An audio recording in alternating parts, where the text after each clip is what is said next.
Updating your billing profile on Roofstock is a straightforward process that ensures your payment information is current. Follow these steps to make the necessary changes. Step 1. Log into your account. Visit the Roofstock website and enter your login credentials to access your account dashboard.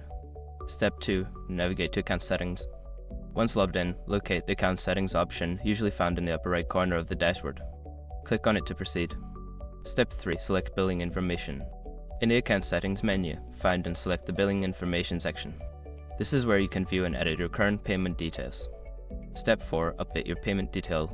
Enter your new billing information, including credit card details or bank account information as required.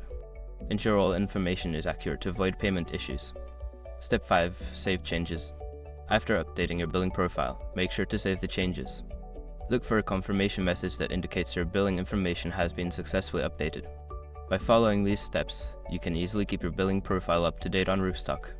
Regularly checking your payment information can help prevent any disruptions in your services.